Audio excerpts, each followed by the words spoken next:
Future సిటీలో land కొనాలని ఆలోచిస్తున్నారా? అయితే వెంటనే మాకు కాల్ చేసి పూర్తి వివరాలు తెలుసుకోండి. నమస్తే రమగారు. నమస్తే జయ.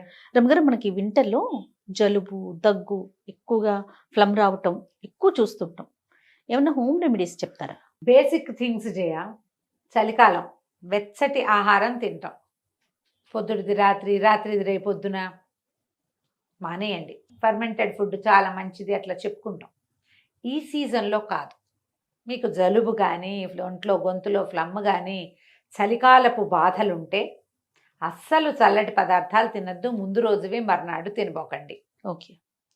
మజ్జిగ తగ్గించండి, పెరుగు కూడా తగ్గించండి. పెరుగు తినాలి అంటే పిల్లలకి వేసి పెట్టాలి అంటే వేడన్నంలో వేస్తే మంచిది.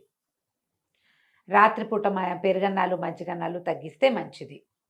కొంచెం వేడి వేడి పదార్థాలు, కూరలు వేడి, అన్నం వేడి, చారులు పులుసులు అలాంటివి తింటే హాయిగా వెళ్తుంది. కిచిడి లాంటివి తినండి, రొట్టెలు చేసుకోండి, చపాతీలు అవి వేడి వేడిగా, దోశలు వేడిగా, ఇడ్లీ వేడిగా, అన్నం వేడిగా, ఇవన్నీ వేడే. వేడిగా తింటే అంత బాధలు ఉండకుండా ఉంటాయి. చలికాలంలో ఏంటంటే శరీరానికి వేడి అవసరం. కొంచెం మంచిగా ఆయిల్ మసాజ్ చేసుకోవటం, బాగా వెచ్చటి బట్టలు వేసుకోవటము, ఇంట్లోకి అన్ని పక్కల నుంచి చలి వచ్చేస్తుంటే వాటిని అరికట్టుకోవటము, పిల్లల్ని వెచ్చగా ఉంచటము, ఇవి ఇంపార్టెంట్. చల్లటి పదార్థాలు తాగటం కానీ, కూల్ డ్రింక్స్ తాగటం కానీ, తర్వాత ఐస్ క్రీమ్స్ తినటము, ఎక్కువగా తీపి పదార్థాలు రాత్రిపూట తినటము. స్వీట్స్ తినచ్చు కానీ పగళ్ళే, రాత్రిళ్ళు తినద్దు. పంచదారతో చేసిన ఏ స్వీట్ రాత్రి తిన్నా చలికాలం మామూలుగానే జలుబు, చలికాలం మరీ జలుబు చేస్తుంది. వీటిని కొంచెం అవాయిడ్ చేయండి. నూనెలో వేసిన తీపి పదార్థాలు ఉంటాయి కొన్ని, అవి మానేసుకోండి లేదా తగ్గించుకోండి. పగలే తినాలి. సిట్రస్ ఫ్రూట్స్ తీసుకోండి, అవి కూడా పగళ్ళే, రాత్రిళ్ళు కాదు. ఇప్పుడు బత్తాయిలు, ఆరెంజెస్, కమలాలు అంటాం, అవి దొరుకుతాయి. యాపిల్స్ బాగా విస్తారంగా దొరుకుతున్నాయి. జామపళ్ళు, జామకాయలు బాగా వస్తున్నాయి. రాత్రిపూట తినద్దు. గొంతులో నుసా ఫ్లమ్కి కారణం అవుతుంది అది. పగలు తినండి. కొంచెం హాట్ ఏమంటారు సూపులు కానీ, తర్వాత ఏమో మన కషాయాలు ఏమైనా తీసుకోవచ్చు. తులసి, అల్లము, మిరియాలు, ఒక 4 తులసి దళాలు. దళం అంటే మీకు తెలుసుగా గుత్తిగా ఉంటాయి, లేదా ఓ 15 తులసి ఆకులు అనుకోండి, ఆకులు, ఒక 7-8 మిరియాలు, అంత అల్లం ముక్క దంచి కొంచెం నీళ్ళు పోసి స్టవ్ మీద పెట్టి, ఒక గ్లాస్ నీళ్ళకి అనుకుందాం, చిన్న గ్లాస్, కాఫీ గ్లాస్ ఉంటుంది కదా, 2 సార్లు తెల్లనిచ్చి 2 తీసుకోవచ్చు దాన్ని. మరీ పసిబిడ్డలకి ఇవ్వకండి. ఓ 2 ఏళ్ళు ఎండర్థం పిల్లలైతే కొంచెం పంచదార కానీ, లేకపోతే పటిక బెల్లం పొడి కానీ, కొంచెం తేనె కలిపి కానీ పిల్లలకి ఇవ్వచ్చు. 2 ఏళ్ల లోపల పిల్లలకి కాదు, 2 ఏళ్ల లోపల పిల్లలకి ఇగో ఇంతే, చాలా నలకంత తులసి రసం ఇవ్వచ్చు. గొంతులో ఫ్లమ్ అవి ఉంటాయి.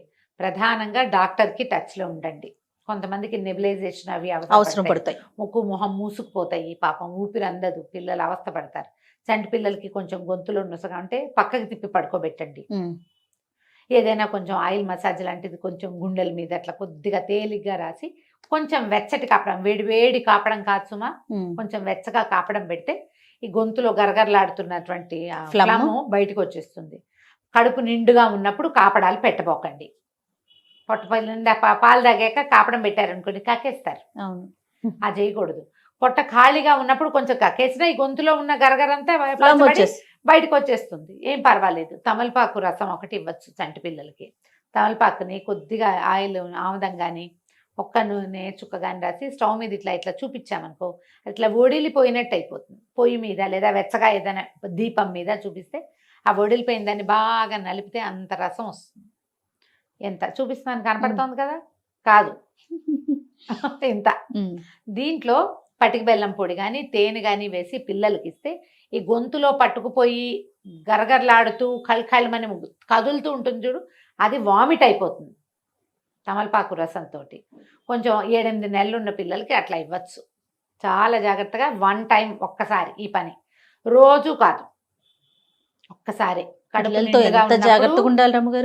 కడుపు నిండుగా ఉన్నప్పుడు, పాలు ఫుల్గా తాగినప్పుడు, ఏదైనా సరిలేకో గిరిలేకో, రాగి మాల్టో ఉగ్గో కడుపు నిండా పిల్లలు తిన్నాక మాత్రం ఇవ్వకూడదు.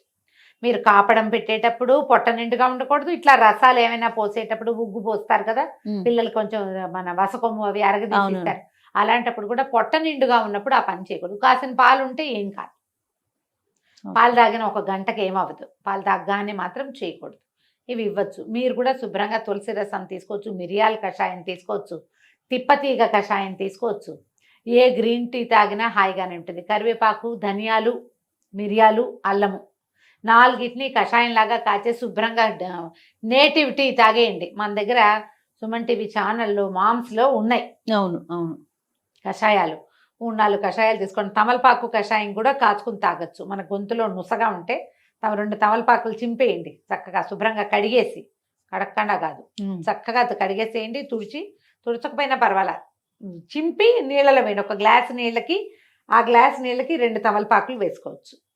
2 సార్లు తెరలనిస్తే నీళ్ళని చిన్న పింకిష్గా మారుతాయి నీళ్ళు, చాలా స్లైట్ కలర్ చేంజ్ మాత్రం వస్తుంది. ఈ నీళ్ళల్లో కొంచెం షుగర్ వేసుకోండి, లేకపోతే అలాగే తాగండి. కొంచెం ఉప్పు, లెమన్, నిమ్మరసం వేసుకున్నా కూడా బాగుంటుంది. హాయిగా తాగేయండి, అది గ్రీన్ టీ లాగా బాగుంటుంది. చిన్న తమలపాకు వాసన వస్తుంది. ఈ గొంతులో ఉన్న నుస వాటికి బాగా పనిచేస్తుంది. ఎవరైనా సరే కాఫీ టీలు తగ్గించి గ్రీన్ టీలు పెంచండి. ఎస్, హాయిగా ఉంటుందని ఎంతసేపు tea tea tea tea coffee coffee తాకండి, పైత్యం చేస్తుంది. అంతొద్దు.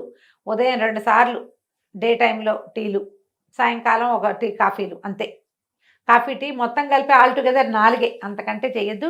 ఇవి కూడా 4 కాదు, చిన్న చిన్నవి.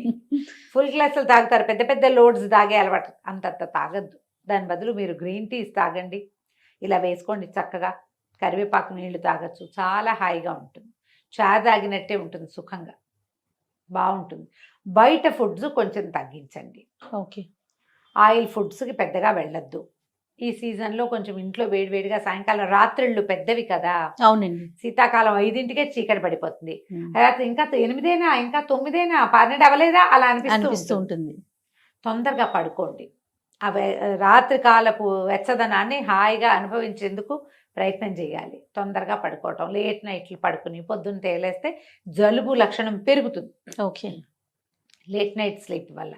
హెల్దీగా ఉండాలంటే అంతా కాకపోయినా కొన్నైనా జాగ్రత్తలు అవసరపడతాయి. అవునండి. ఫుడ్స్ తీసుకునేటప్పుడు కూడా కొంచెం కేర్ఫుల్గా, పిల్లలకి పెట్టేటప్పుడు కూడా వాటర్ కూడా. అవునండి. ఆ తర్వాత వాటర్ ఇంటేక్ పెంచండి. వామ్ వాటర్ తీసుకోవాలి అంతే. గోరువెచ్చటి నీళ్ళు తాగితే మీకు ప్రాణం హాయిగా ఉంటుంది. మామూలు ట్యాప్ వాటర్ అంటే ఏమనాలి, మనం ఫిల్టర్ వాటర్, రూమ్ టెంపరేచర్ తాగబుద్ధి కాదు. కొంచెం లూక్ వామ్ అయినా ఉండాలి. లూక్ వామ్ ఉంటే హాయిగా తాగడానికి బాగుంటుంది, చలికి సుఖంగా ఉంటుంది కదా. లూక్ వామ్ వాటర్ తాగండి. బయటకు వెళ్ళేటప్పుడు వేడి నీళ్ళు క్యారీ చేయండి. ఇవన్నీ కూడా పద్ధతులు ఏటా చేసేవే మనం. అవునండి. మళ్ళీ మళ్ళీ చెప్పుకుంటూ ఉంటాం, అంతే.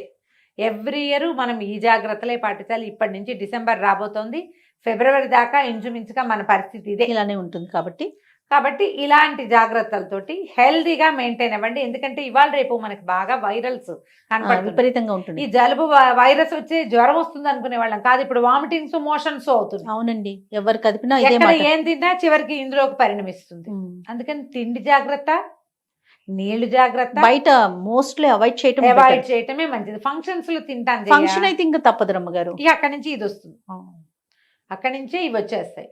జాగ్రత్త. ఒకవేళ వామిటింగ్స్, మోషన్స్ 2, 3, 4 అయితే మాత్రం ఇమీడియట్ గా డాక్టర్ని చూడండి, లేదా డిహైడ్రేట్ అయిపోయే ప్రమాదం ఉంది. డాక్టర్ సలహా తీసుకోండి, సహాయం తీసుకుంటూ ఉండండి. ఆ జలుబు పెరిగితే ఏదో గచ్చాకు పుచ్చాకు చేద్దాం, ఇంటి చిట్కాలు ఫాలో అవ్వద్దు. ఇంటి చిట్కాలు బేసిక్ నీడ్స్. ఆ పూటకి మీరు మందు వేసుకుంటూ కూడా ఇవి చెయ్యొచ్చు, కానీ మందులు మానేసి ఇవి మాత్రం కాదండి. డాక్టర్లు భూమి మీద తిరిగే దేవతలు, వాళ్ళని గౌరవించండి, వాళ్ళ వృత్తిని గౌరవించండి. వాళ్ళని సహాయంగా ఉంచుకున్నారంటే మీరు ఎన్ని చిట్కాల డ్యాన్స్ ఆడినా ఏం ప్రమాదం లేదు. అంతే కదా, చిట్కాల డ్యాన్సులతో ప్రమాదం లేదు, కానీ వాళ్ళు లేకుండా మాత్రం కాదు. కాబట్టి జాగ్రత్తగా ఈ సీజన్ని పూర్తి చేసుకోండి. రైట్. నమస్తే. నమస్తే జయ.